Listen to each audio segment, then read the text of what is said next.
This channel is for entertainment purpose. We do not support any spiritual or superstitious activity.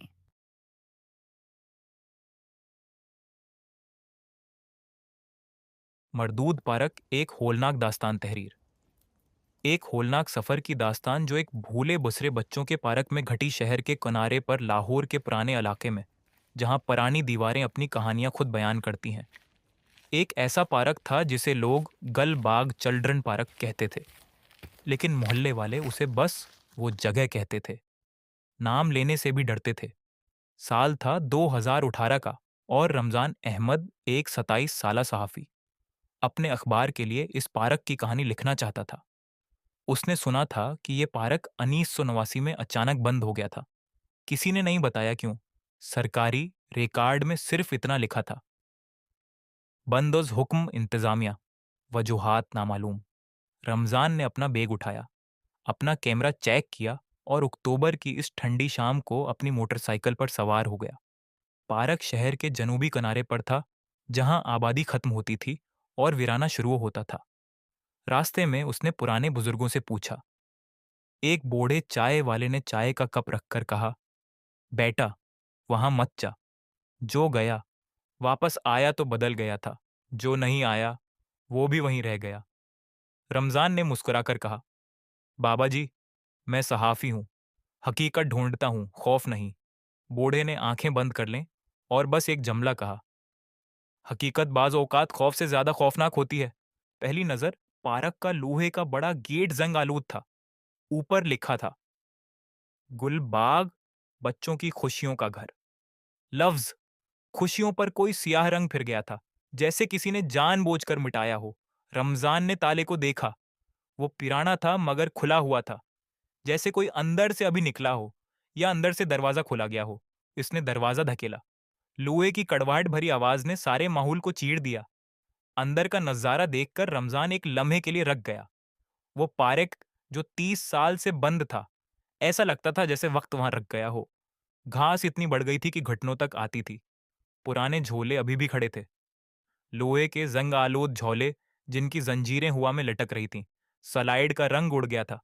दीवारों पर बच्चों की तस्वीरें बनी थीं, बच्चे हंसते हुए, नाचते हुए, लेकिन वक्त ने उन्हें इतना मुदम कर दिया था कि वो तस्वीरें नहीं, साए लगते थे।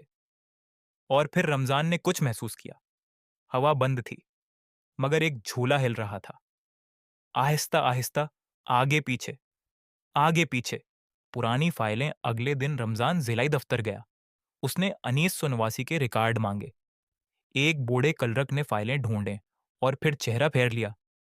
ये फाइलें बंद अलमारी में हैं, उनको कोई नहीं छूता। क्यों?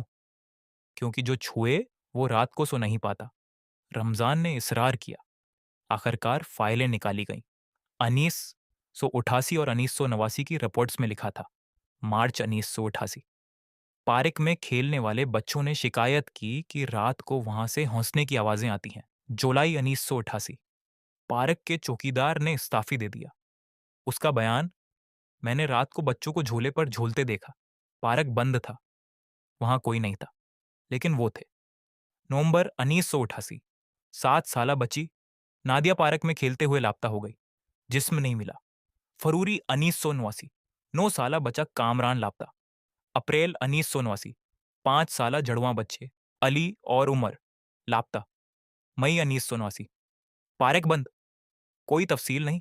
रमजान के हाथ कांप रहे थे। फाइल के आखिर में एक हाथ से लिखी हुई तहरीर थी। किसी ने सर्ख स्याही से लिखा था, वो अभी भी वहां हैं, वो वापस नहीं गए, वो इंतजार कर रहे हैं। पड़ोसी की गवाही। रमजान ने पार्क के पड़ोस में रहने वाली बूढ़ी औरत बीबी हनीफा से मुलाकात की। वो 80 साल की थीं और उनकी आंखों में ऐसी थकान थी जो सिर्फ 30 साल की खामोश गवाही से आती है। वो बोले, मैंने सब देखा बेटे। जब नादिया गई तो उसकी माँ ने 3 दिन रोई। फिर वो भी ठीक हो गई, लेकिन ठीक नहीं थी। वो कहती थी कि रात को नादिया खिड़की पर आती है, ठकठकाती है, लेकिन बाहर कुछ नहीं होता। आपने खुद कुछ देखा? बीबी हनीफा की आंखें दौड़ कहीं चली गईं। एक रात 1992 की बात है। मैंने रात के 2 बजे आवाज सुनी, बच्चों की हंसी, खालिस साफ मीठी हंसी। मैंने खिड़की से झांका। पार्क में रोशनी थी, नीली रोशनी, और झूलों पर बच्चे थे।